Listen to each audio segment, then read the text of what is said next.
Hi friends, ഏതോ ജന്മകൽപ്പനയുടെ പുതുപുത്തൻ എപ്പിസോഡിലേക്ക് എല്ലാവർക്കും സ്വാഗതം. അങ്ങനെ അഞ്ജലിയും മുത്തശ്ശിയും കൂടെ മാല സെലക്ട് ചെയ്യുമ്പോൾ അവിടേക്ക് മനോരമ വരുന്നുണ്ട്. ഇതെങ്ങനെയുണ്ട് ആൻറ്റി എന്ന് ചോദിക്കുമ്പോൾ അയ്യോ നന്നായിട്ടുണ്ട്.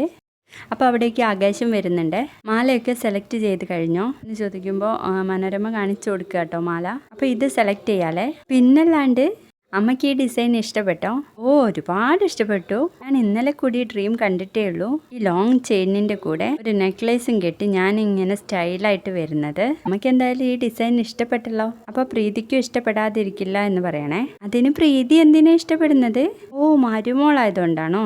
ഇനിയിപ്പോ അവൾക്ക് ഇഷ്ടപ്പെട്ടില്ലെങ്കിലും എനിക്ക് നന്നായിട്ട് ഇഷ്ടപ്പെട്ടു എന്ന് പറയട്ടോ. ഇതൊക്കെ കെട്ടിയായിരിക്കും ഞാൻ കല്യാണത്തിന് വരുന്നത് എന്നൊക്കെ പറയുമ്പോൾ മുത്തശ്ശി പറയുന്നുണ്ട്, അത് എനിക്ക് വേണ്ടി സെലക്ട് ചെയ്തതല്ല, അത് പ്രീതിയുടെ വീട്ടുകാർക്ക് വേണ്ടിയിട്ടുള്ള ആഭരണ സെലക്ഷനാ എന്നാ ഞാൻ പറഞ്ഞത് എന്ന് പറയട്ടോ മുത്തശ്ശി. അപ്പോൾ എല്ലാവരും കൂടി എന്നെ പറ്റിക്കായിരുന്നോ? അപ്പോൾ ഇത് എനിക്ക് സെലക്ട് ചെയ്ത് വെച്ചിരിക്കുന്ന അമ്മ പറഞ്ഞത്? അങ്ങനെ ഇവിടെ ആരും പറഞ്ഞില്ലല്ലോ മനോരമേ. എന്തായാലും പെണ്ണ് വീട്ടുകാർക്ക് സമ്മാനങ്ങൾ കൊടുക്കുന്നത് പതിവല്ലേ, അതുകൊണ്ട് പ്രീതിയുടെ വീട്ടുകാർക്ക് വേണ്ടി സെലക്ട് ചെയ്തതാ ഇത്. You cheat. എല്ലാവരും കൂടി എന്നെ പറ്റിക്കുക, എല്ലാവരും കൂടി എന്നെ ഫൂളാക്കി കളഞ്ഞു. ആകാശ് ബേബി, നീ കൂടെ ഇതിന് കൂട്ടുനിന്നല്ലോ. എൻ്റെ മൈ ഗോഡ്, എന്തിനാ ഇത് കണ്ടും കേട്ട് ഇരിക്കാൻ വേണ്ടിയിട്ട് എന്നെ ഇവിടെ ഇട്ടിരിക്കുന്നേ? വേഗം അങ്ങ് വിളിച്ചൂടെ എന്നൊക്കെ പറഞ്ഞ് കരഞ്ഞിട്ടാട്ടോ പോകുന്നത്. അതിനുശേഷം നമ്മുടെ ശ്രുതി ആണെങ്കിൽ ഡാൻസ് കളിച്ചുകൊണ്ടേ ഇരിക്കുകയാണേ. ആ സമയത്ത് ഒരു മാല എടുത്തിട്ട് പ്രീതി ഇങ്ങനെ നോക്കുന്നുണ്ട്. എന്നിട്ട് ശ്രുതിയോട് പോയി ചോദിക്കുന്നുണ്ട്, ശ്രുതി, ഈ മാല മനോരമാൻറ്റിക്ക് ഇഷ്ടപ്പെടുമോ? തെറ്റിച്ച്. ഞാൻ പാടുപെട്ട് പ്രാക്ടീസ് ചെയ്യുന്നത് കണ്ടില്ലേ ചേച്ചി? ഇതിൻ്റെ ഇടയ്ക്ക് തന്നെ വേണോ ഈ മനോരമാൻറ്റിയും മാലയും? നീ പറ ശ്രുതി, ഇതവർക്ക് ഇഷ്ടപ്പെടുമോ? ഇതവർക്ക് ഇഷ്ടപ്പെട്ടില്ലെങ്കിലേ ആളുകളുടെ മുൻപിൽ നിന്ന് 100 കുറ്റം പറയും എന്ന് പറയുമ്പോൾ ശ്രുതി വാങ്ങി നോക്കുകയാണേ. ഇതിലെന്താ ഇപ്പോൾ കുറ്റം പറയാൻ? പിന്നെ ചേച്ചി ഇതവർക്ക് കൊടുക്കാൻ വച്ചതാണെങ്കിൽ ഉറപ്പായിട്ടും കുറ്റം പറയും. ചേച്ചിക്ക് തോന്നുന്നുണ്ടോ ഇതവർക്ക് ഇഷ്ടപ്പെട്ടാലും നല്ലത് വല്ലതും പറയുമെന്ന്? ഇനി ഇവിടെ നിന്ന് അങ്ങോട്ട് ചേച്ചി കുറ്റം പറച്ചിൽ കേൾക്കാൻ വിധിക്കപ്പെട്ടവളാണ്. നീ പറഞ്ഞ ശരിയാ ശ്രുതി, നമ്മളെപ്പോലുള്ള കുടുംബത്തെ ഒരിക്കലും അവർ അംഗീകരിക്കില്ല.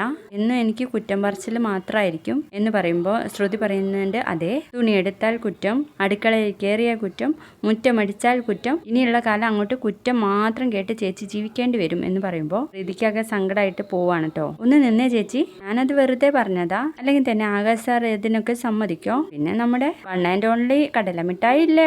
അപ്പോൾ പ്രീതി സങ്കടപ്പെട്ടു പോകുമ്പോൾ ശ്രുതി പറയുന്നുണ്ട്, എൻ്റെ കുട്ടികൃഷ്ണ, ഞാൻ വെറുതെ പറഞ്ഞ അബദ്ധമായോ? ഇനിയിപ്പോൾ ചേച്ചിയുടെ മൂഡ് ഓഫ് മാറാൻ എന്ത് ഐഡിയ പ്രയോഗിക്കും? അതുണ്ടല്ലോ. എൻ്റെ മൈ ഗോഡ്, അതുണ്ടാവുമ്പോൾ ഞാൻ എന്തിനാ ടെൻഷൻ അടിക്കുന്നത്? ഇപ്പം ശരിയാക്കി തരാമെന്ന് പറഞ്ഞിട്ട് ശ്രുതി അങ്ങ് പോവാട്ടോ.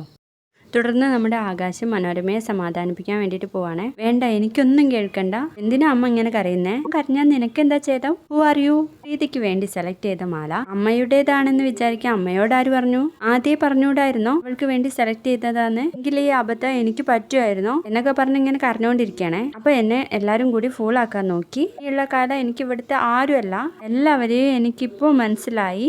ബേബി യു ഓൾസോ എന്നൊക്കെ പറഞ്ഞിട്ട് കരഞ്ഞുകൊണ്ടിരിക്കുക കേട്ടോ. അപ്പോൾ ആകാശ് പറയുന്നുണ്ട്, അതുപോലെ ഒരെണ്ണം അമ്മയ്ക്ക് ഞാൻ മേടിച്ചെന്നാ പോരെ? ഈ മനോരമ സ്വർണം കാണാതെ ഇരിക്കുന്നല്ല, യു ചീറ്റ് എന്നൊക്കെ പറഞ്ഞ് ഇങ്ങനെ കരഞ്ഞുകൊണ്ടിരിക്കുമ്പോൾ അമ്മയ്ക്ക് ഏതായാലും ഞാൻ അങ്ങനത്തെ ഒരു മാല വാങ്ങിച്ചു തരാമെന്ന് പറഞ്ഞിട്ട് ആകാശം അങ്ങ് പോകാട്ടോ. അപ്പോൾ മനോരമ വിളിച്ച് പറയുന്നുണ്ട്, അതുപോലെ മാലയല്ല, അതിനേക്കാൾ നല്ലത് വേണം എന്നൊക്കെ പറഞ്ഞ് ഇങ്ങനെ സമാധാനപ്പെടുകയാണേ. തുടർന്ന് നമ്മുടെ ശ്രുതിയാണെങ്കിൽ മനോരമയുടെ വേഷമൊക്കെ കെട്ടി വരികയാണേ. എന്നിട്ട് പ്രീതിയോട് പറയുന്നുണ്ട്, എടി പ്രീതി, നിനക്ക് നിന്റെ അമ്മായിയമ്മയെ മനസ്സിലായില്ലേടി? നീ തലയണ മന്ത്രം ഓതി എൻ്റെ മകനെ വശത്താക്കിയിരിക്കാന്ന് എനിക്കറിയാം. വിത്തിൻ 2 days ഞാൻ നിന്നെ കൊണ്ട് അവനെ ഡിവേഴ്സ് ചെയ്യിപ്പിക്കും.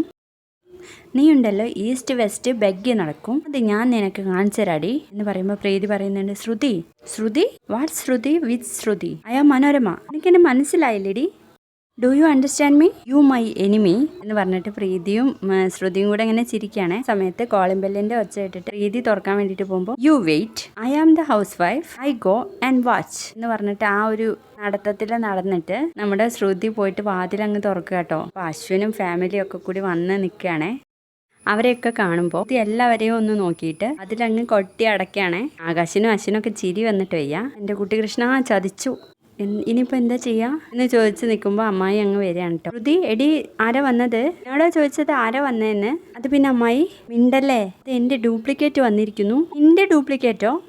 അല്ല, അവരുടെ ഡ്യൂപ്ലിക്കേറ്റാണ് ഞാനിവിടെ ഇല്ല, ഞാനിവിടെ ഇല്ലേ എന്ന് പറഞ്ഞിട്ട് ഓടി പോവാണ് കേട്ടോ. അങ്ങനെ അമ്മായി വന്ന് വാതിൽ തുറക്കുമ്പോൾ ഇവരെ കാണുമ്പോൾ എന്താ ഒരു മുന്നറിയിപ്പും ഇല്ലാതെ, മുന്നറിയിപ്പില്ലാതെ വന്നതുകൊണ്ടാവും വാതിൽ അടച്ചതല്ലേ എന്ന് ചോദിക്കട്ടെ മനോരമ. അയ്യോ അത് കാറ്റിന് വല്ലതും അടഞ്ഞതായിരിക്കും